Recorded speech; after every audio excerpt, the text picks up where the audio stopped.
Hello everyone, SirMonkeySuit, Zappy here, back again with Hunter Hunter. We're on episode 133, and in the last episode we began a contest between Shire, Yuppie versus Meruem, because Meruem had sort of got this vibe that they were keeping something from him, with them being obviously linked. Meruem was picking up on that, which I figured that he must have been, if they were like supposedly linked. I was like sort of asking those questions in the episodes prior to episode 132, but it was confirmed that he was actually picking up on all that stuff, so I was happy about that. Now, if you recall, in the last episode I was saying that I feel like I don't know why the show is servicing Shire, and I feel like it's giving him too much of an easy route. Like it's not like, I feel like it wasn't going like in a natural sort of direction. It didn't feel natural anyway. Now, I did get some comments in regarding to that situation, and it's kind of given me some insight, and I feel better towards the situation now than I did before, and I'm not as like sort of confused as to what is really going on there. So I got one from Brian Rowe, who said that he understands that they are loyal, and this means something to him now after the explosion. He can also sense their resolve in hiding the secret from him. They feel it's in his best interest, so that's why he's not outright forcing them to reveal it, especially since it may not even work. Poof has already committed to sacrificing his life to guard this secret, but Meruem still wants those memories, so this is one potentially easier way for him to learn their secret with the guard's cooperation. So essentially, I was talking about how I don't understand why Meruem didn't just force the answer like out of them, right? Since he knows that they've got this thing that they're keeping from him. I basically asked the question, why doesn't he just force it out of them? Because I thought that was his priority. Now, what Brian's basically saying there is that Meruem knows how loyal they are to him, and because of that, if he was to try and force it out of them, Poof might just say, I'm not going to give that up. Because he said that he was already, Poof was already committed to sacrificing his life for, because of this information.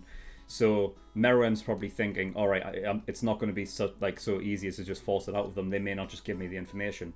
So in order to get that information, I have to basically endure this sort of contest and win and get the information that way, because he's, it's basically like a promise between them that whoever wins, like if I win, I get this information. So, with that in mind, if Meruem was to win, Poof would have to give the information over, not just from being just honest, but from loyalty as well. So that makes sense. So thank you, Brian, for that, to basically give me that insight in regards to why Meruem is acting this way and all of that, because that totally makes sense to me. So thank you very much for that, Brian. But yeah, so I mean, with that out of the way, I don't think there's anything else. I mean, Killua is carrying Gon back now. I assume to the palace. I mean, I don't know where else he would be taking him, but I mean, well, yeah. I mean, that's the thing, though, isn't it? Because Killua knows the king's there, so why would he bring him back to the palace? I feel like that would be a bad idea. So maybe he's not taking him back to the palace, but we'll see. We'll see what happens with that. And Palm's currently got Komugi. So, yeah, I don't think there's anything else to really talk about. So we're going to get in episode 133 and see what we get. So without further ado, let's go.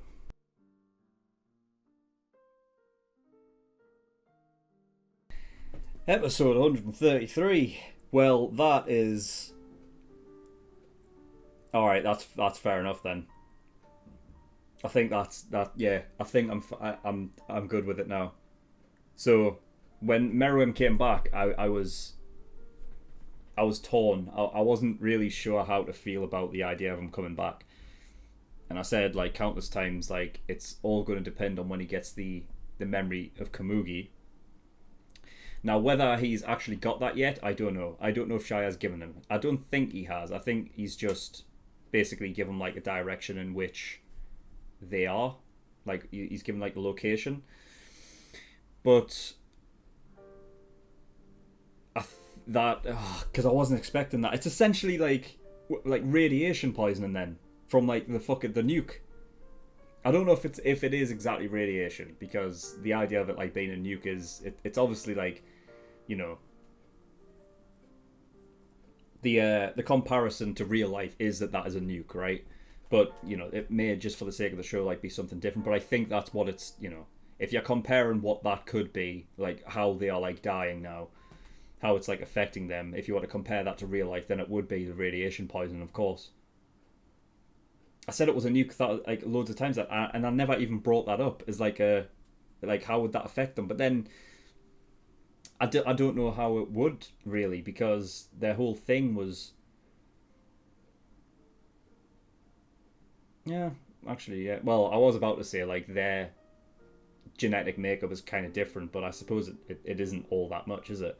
It's going to affect like everything the same way, because radiation tends to just break down cells anyway, regardless. So it would affect them the same way.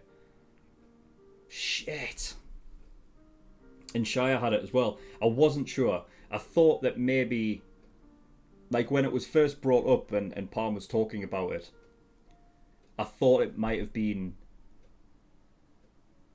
because they came into contact with it directly, and I thought Shire was fine because he never did. He wasn't like in full contact with it, so I thought that it might not have affected him. And obviously we saw it affect Yuppie first, and then Meruem, but we never seen it affect Shire until the end there when he coughed it up. So yeah, it's like radiation poisoning then. So they're fucked either way. That's how. Oh man. Yeah, I'm actually really. It's not even just that I'm fine with it either. Like I think I'm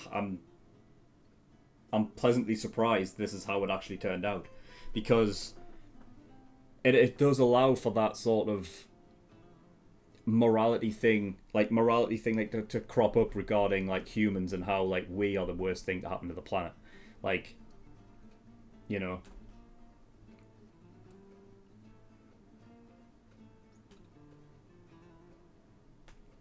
But I love the slight sort of. I love it when shows like handle the message like that. Very. It's substantial, but it's like, but it's slight, and it's, you know, it's obvious for those that can pick up on it, but it's not shoved in your face, you know. That's really cool. I'm actually really happy that it turned out that way. So yeah, that's my verdict. I'm happy Meruem came back, because that is just wow. Mental. So that's it. Yuppie's dead. I mean, at this point, I may as well just fucking say like Shire and Meruem are dead, because they're going to be. I don't see them getting out of this. I mean, even if they did have medicine like in this world to be able to to fight that, there's no reason why they would they?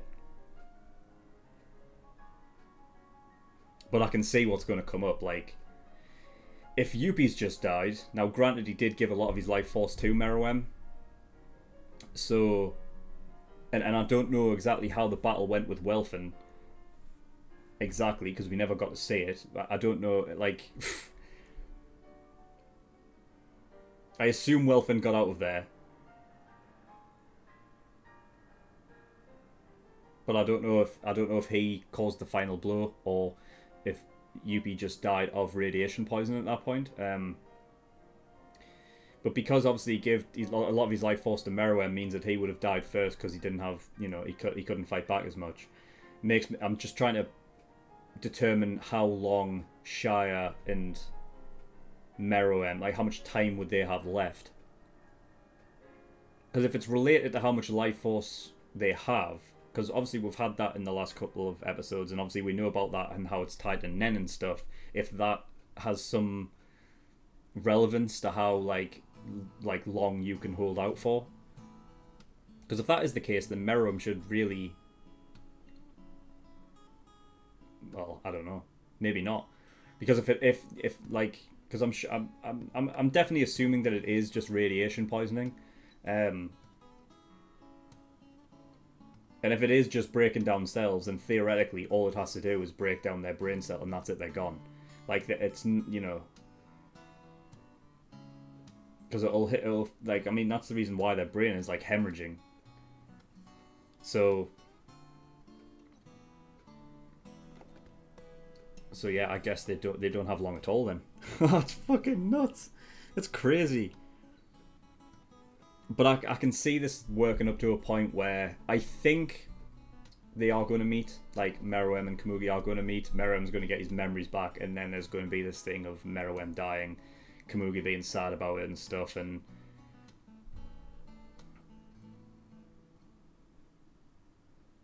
I can see that, like, I can see that being the case. So, yeah. Man. Alright, well, Meruem actually found a fucking Gungi piece. Like, I said that as like a, like, I threw it out there because I was,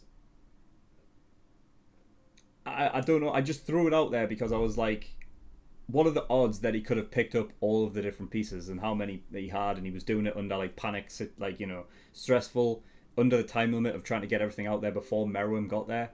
And I threw it out there as like it's possible that there's one out there and just one Gungi piece, and that's what he found. You know, I said during the reaction, people are going to think that, like, I've already been told this or that I've watched it before, but I didn't actually think that, like, he was actually going to find a fucking Gungi piece, and he did anyway. But that gave him enough of a memory to recognize that he was battling against somebody. And now now he knows, at least he knows to the point that he was playing against somebody, and he needs to know who that somebody is. And I think he knows that that's what's missing, like, that's, like, the key. And he basically engraved into the floor the Gungi piece gate. So he recalls everything, like, he recalls the moves and everything that he was making. Or at least the board and where things possibly should be. Oh, damn.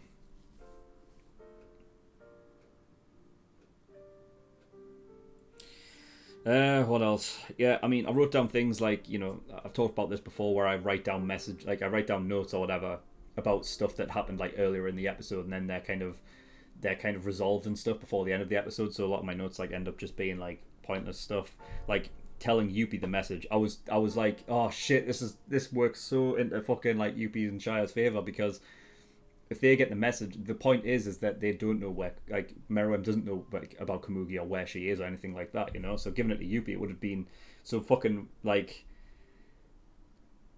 And I was wondering when Yuppie had died, I was like, well, what's Welfin gonna do? Because now he hasn't, like, he gave the message to Yuppie, but if he killed him, then the message wasn't delivered. You get what I mean? So I don't know if Welfin was going to head to the king and tell him it directly, or if Welfin just got out of there. I mean, regardless, it's worked out, like, I feel like, good for like our crew, for our side. So you know, I'm not gonna, like, you know, rail on him. I mean, at the end of the day, I assume he survived. He took on Yuppie, a royal guard, and survived. Like, you know what I mean? Like, that's quality.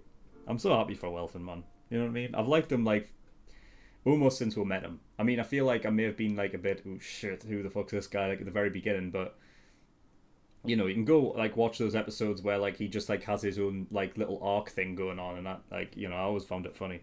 So I've always liked him, so big ups to Welfin, man. He did well.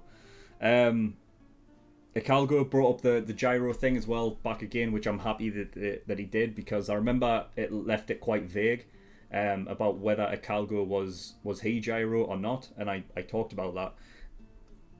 Now it turns out that he doesn't remember who he was, but it seemed like Welfin almost knew. Like, otherwise I don't know why they would have brought up that little sort of like screenshot flashback of, you know, whoever the guy with the ponytail is. I think that's what they were referring to as who Ikalgo is.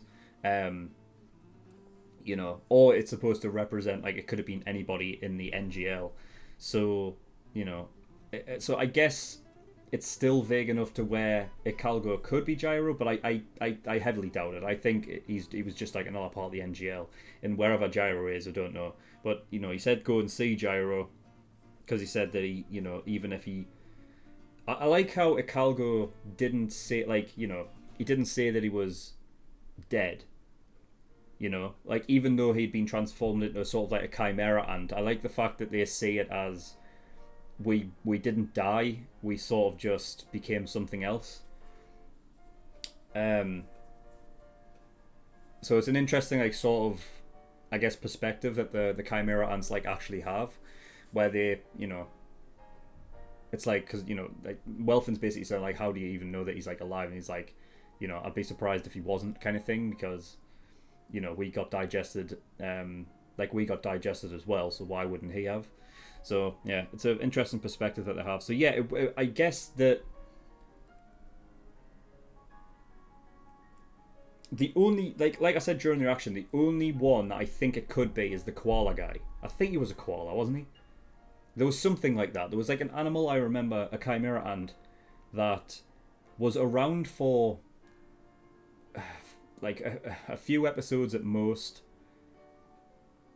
maybe like a couple of episodes, like almost at the very beginning of the chimera ant arc, where I think he was a koala, and I think he was like getting drunk or something, or he was doing something like that.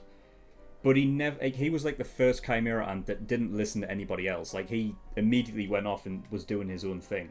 Like, he wasn't going out and killing humans. I think he was just like, he was just wandering around. And I remember like back then when I was like when they were bringing up like the hierarchy and shit and like how things work and stuff, and I was like, oh, this like it's like I was theorizing that it's gonna be a thing where he goes off and makes like his own like rival chimera ant thing, and then like they end up fighting each other and ends up like in a fucking like free for all almost.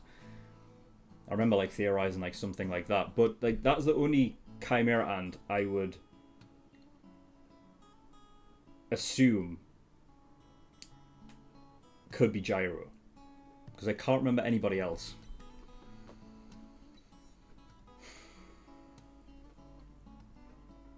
The guy that killed Ponzu died, right?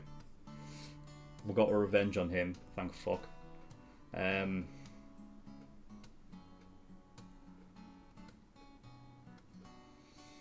It could be Bravado, but I don't think so. I thought that was interesting though, that he said that like Icalgo had sort of determined that Bravado was one of the NGL as well, but I guess the only way they would know that is if they came out at this, like roughly the same time. If they know that, then I guess they're kind of just determining based on that. But Wilfin's name was like Zyka Hal or something like that. I like him even better now because I mean that's it's almost my name at the very beginning there, almost, which is Zach if you're unaware. And yeah, I mean that was it. We also, like, the other thing that I guess I haven't talked about is, well, I talked about in the reaction, but like the people at the back who weren't hypnotized yet, like it just like took me by surprise, because I'm just thinking like, how are they like not like they must have witnessed like what had happened there, because that palace got absolutely fucking mangled and destroyed throughout that whole. I don't even know how long it's been now since the very beginning of that. It's probably been about, I don't like, maybe an hour. I would say probably between an hour and 2 hours since it started, right? I don't know, I could be completely off base. It might be longer than that, actually. No, because it took like it might be about maybe 2 or 3 hours, something like that. So unless they were still like making their way there, I don't know. But he managed to get them all hypnotized anyway, and I don't know if it's going to be a thing that if he dies, the hypnotism's gone. I hope so, because otherwise, like, they're going to be fucked. Like, it might be like brain damage and stuff, like all of those people. But we'll have to wait and see. But anyway, yeah, fantastic episode. Really enjoyed that one. The sort of the revelation that they are all like, the king and the royal guard now like is fucked, and like there's nothing they can do. That's huge. It basically it cemented everything that's happened in the previous like 5 episodes or however long it's been since we got Meruem back. That I'm fine with, I think. So that's good. I'll once I finish reacting to this and everything, like I think I'll probably go through like the entire series again and just watch it as is without obviously having to react to it and take down notes and details and stuff like that, because someone did make a point that like sometimes I can get a bit too like overly like I think about stuff like way too much sometimes, so it can normally like affect like my desire to just like sometimes I should just take a step back and see it from a different perspective, as opposed to just like, you know what I mean, like seeing all of the fucking the numbers and everything like the Matrix, and just trying to like determine stuff and shit like that, you know, because it can take some of the enjoyment out of certain things and whatnot. But I'm happy about this episode. It really, you know, brought me back into everything regarding Meruem and Shia and stuff, so that's cool. That's cool. Alright, well, that's all I've got for episode 133, so thank you everyone for watching. In the description below I have links to certain things. One of them is the Discord, so you can get yourself over there if you wish. And I also have a Patreon page as well, so if you do want to support me on Patreon, that'd be very much appreciated. There is a bunch of different tiers and rewards depending on how much you want to support me with. So there's the early access tier, $5 a month. That gives you access to shows a week early, and you get 4 episodes of Hunt x Hunt every week. But by the time this episode comes out on YouTube for the general public, I'll be finished the show completely. So, you know, you can go over now, become an early access tier patron, and get access to the rest of however many episodes are left, like 14 episodes or something, and just binge them all within a month. It's only going to cost you $5. Or you can just wait for them, you know, to come out 2 episodes every week on Monday. There's also full length there, $10 a month. Doesn't matter for this show, but for other shows you will need that. And then there are tiers where you can pay to have a certain show reacted to as well. So if you want me to react to a show, have a look at those tiers and see what they offer. But that's all I've got. So thank you for watching. I'll see you all next time. Bye bye.